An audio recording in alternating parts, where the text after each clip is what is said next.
بے سہاروں کو اپنا بنا لیجئے، سایہ عافیت میں بسا لیجئے۔ اب ممبر پر بیٹھنے سے پہلے ہی مجھے رسالے موصول ہوئے، وہ لوگ جو جب شکنجہ ان کے گلے میں کسا جاتا اور حقائق چھوڑو جی یہ بات سے کیا رہا، نہیں آپ لوگ ون وے ٹریفک چلانا چاہتے ہیں، ایک رٹی رٹائی کہانی رسالے چھاپتے ہیں، کربلا کی کہانی ابو جعفر محمد باقر کی زبانی، یہ ہر حدیث کے پاس ہے، چھاپتے ہیں۔ اور وہ شخص جو مفسر قرآن ہے اس دور میں کہلاتا ہے، اور سعودی حکومت اس کا قرآن چھاپتی ہے، حسن البیان، مولانا صلاح الدین یوسف، وہ ایک کارنامہ سر انجام دے رہا ہے۔ یہ کتاب بھی میرے پاس اسی کی ہے، امام محمد باقر پر تہمت لگا کر کہ امام حسین کا پوتا اپنی زبانی بیان کرتا ہے، سارا واقعہ پیش کرتے۔ اور یہ صلاح الدین یوسف صاحب کا میں گناہ نہیں سمجھتا، پچھلوں نے بھی یہ بہت بڑا جرم کیا کہ امام محمد ابن جریر الطبری نے اپنی تاریخ میں یہ پورا قصہ لکھا، حافظ ابن حجر رحمۃ اللہ علیہ نے تہذیب التہذیب میں اس کو نقل کیا،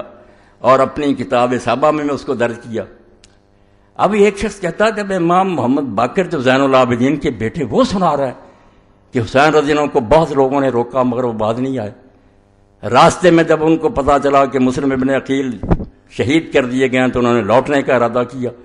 چچا زاد بھائیوں نے ضد کی کہ نہیں ہم تو انتقام لے کے لوٹیں گے، اس لیے امام حسین بھی مجبور ہو گئے کہ تمہارے بغیر تو کوئی مزہ نہیں زندگی کا، ان کی ضد کی وجہ سے آگے چلنا پڑا، اور بعد میں جا کر وہاں منت سماجت کرتے رہے کہ 3 شرطیں مجھے یزید کے پاس بھیج دو، بھائی میں اس کے ہاتھ میں ہاتھ رکھ دیتا ہوں۔ یہ کہانی یہ لوگ لکھ کر اور امام محمد باقر کا نام لے کر شائع کرتے ہیں۔ اب ہر شخص کہتا ہے یار جب ان کی پوتے کہہ رہے ہیں تو حقیقت اس جہاد کی کچھ بھی نہیں، یہ کہہ دیں آپ نادانی اور بے وقوفی سے مارے گئے ہیں، ورنہ اس کا کوئی جہاد سے تعلق ہی نہیں، نہ یہ کوئی شہادت ہے، وہ تو جان بچانا چاہتے تھے، کہتے لے چلو مجھے، میں یزید کے ہاتھ میں ہاتھ رکھ دیں۔ یہ سب باتیں آپ پڑھتے بھی ہیں سنتے بھی ہیں، اور تاریخ جو ہے زیادہ سے زیادہ مہربانی کرتی ہے کہ کوفہ کے کچھ لوگ سے بے ایمان اور بددیانت انہوں نے امام حسین رضی اللہ عنہ کو خط لکھے، امام ان کے ورق میں آ گئے، ان کے دھوکے میں آ گئے، بعد میں راز کھلا کہ یہ تو سب مکار اور فریبی ہیں، پھر آپ پچھتاتے رہے۔ نتیجہ کیا نکلا؟ کچھ بھی نہیں کہ امام حسین رضی اللہ عنہ انہوں نے نتیجہ یہ نکالا پوری کتاب میں رسومات محرم الحرام اور سانح کربلا کہ امام صرف فوت ہوئے ہیں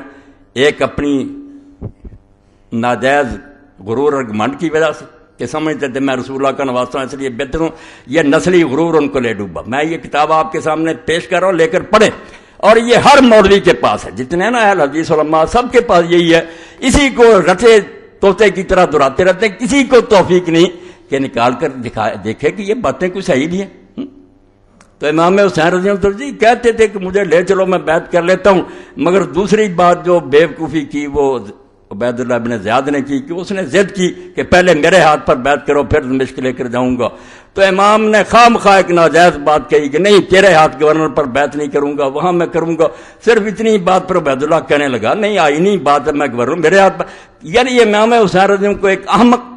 ضدی اور مغرور آدمی ثابت کیا جو خواہ مخواہ اپنی جان دے گیا ورنہ کچھ حقیقت نہیں۔ اور اس میں صاف صاف لکھا کہ یزید کو بیعت کا مطالبہ کرنے کا کیوں حق نہیں تھا، کیونکہ جب سوائے 2 آدمیوں کے عبداللہ بن زبیر اور امام حسین کے ساری سلطنت میں لوگوں نے اس کی بیعت کر لی تھی، وہ کیوں نہ بیعت مانگتا، امام حسین جھوٹا تھا۔ یہ پوری کتاب ہے۔ اب ہم اس کا جواب اگر میں دوں تو سارے شہر میں پروپگنڈا کہ مولوی اسحاق امام حسین کا بیان کرتا، اور ان دنوں میں آ کر یہ مسجد نہیں امام بارگاہ میں، لعنت اللہ علی الظالمین، اللہ کے نامراد ظالم بندو، یزید کی حمایت میں تم کتابیں لکھو، امیر المومنین یزید رحمۃ اللہ علیہ جگہ جگہ اس میں لکھا، اور ہم امام حسین رضی اللہ عنہ کا بیان کریں، اور آپ لوگوں کو یہ توفیق ہی نہ کہ پوری کتاب میں نہ ابن تیمیہ کو یہ توفیق ہوئی، اللہ انہیں بھی معاف کرے، نہ انہیں ملی کہ رسول اللہ کی وہ حدیثیں تو کہیں ذکر کر دو کہ حضور نے پہلے بتایا نہیں تھا امام حسین رضی اللہ عنہ کے بارے میں، وہ صحیح حدیثیں نہیں ہیں، ان کو چھوتے تک نہیں، خطبے ہو رہے ہیں، کتابیں لکھی جا رہی ہیں، نہ کئی تنظیموں کے سربراہ میں ان کا نام کہہ لو وہ بھی لکھ دیتے ہیں سانحہ کربلا، کوئی نہیں یہ اٹھا کر دیکھتا کہ تاریخ کی جھوٹی روایتیں، یہ جو میں نے لکھ دیا کہ محمد باقر رحمۃ اللہ کی زبانی، اس کے بارے میں تو آپ سمجھ لیں کہ جہاں جہاں یہ لکھی ہے بالکل جھوٹ کا پرندہ، اس میں زکریا بن یحییٰ ضریر مجہول ہے، اور آگے چل کر جس نے یہ کہانی گڑھی ہے خالد بن عبداللہ الکسری، مکہ معظمہ میں بدقسمتی سے جو لوگ گورنر رہے ہیں ان پر پوری ایک کتاب ہے غایۃ المرام، اس میں اس کے حالات پڑھیں. اور امام ذہبی جو لکھتے ہیں کہ ناصبین شباب، مکے کے ممبر پر چڑھ کر جو حضرت علی رضی اللہ عنہ کو علانیہ لعنت کرتا تھا وہی عبداللہ بن خالد کسری تھا، جس نے یہ کہانی گڑی کہ امام حسین کے بارے میں یہ بات پھیلا دو کہ وہ تو واپس آنا چاہتے تھے، وہ تو یہ شرطیں پیش کرتے تھے، انہیں تو لوگ روکتے تھے. میں کہتا ہوں اس جھوٹے اور حضرت علی رضی اللہ عنہ پر لعنت کرنے والے کی سوال آؤ کہیں دنیا سے کوئی کتاب جس میں یہ آتا ہے کہ امام حسین رضی اللہ عنہ واپس آنا چاہتے تھے. خود یزیدی اور بنو امیہ کا گورنر کہانی گڑے اور امام محمد باقر کی ذمہ لگا دے، اور تم اس کو یہ شائع کرو کہ کربلا کی کہانی محمد باقر کی زبانی. محمد باقر رحمۃ اللہ علیہ نے ان میں سے کوئی بات نہیں کہی، یہ سب جھوٹی باتیں. میں نے 2 راوی جو ہیں ان کے نشان دے دیے، اصل سند جو ہے وہ تبری میں جہاں سے پتہ چلتا، باقی انہوں نے بلا سند کی نقل کر دی نا کہ ایسا شروع کہاں سے ہوتی ہے، کون بیان کرتا؟ زکریا بن یحییٰ زریع مجہول،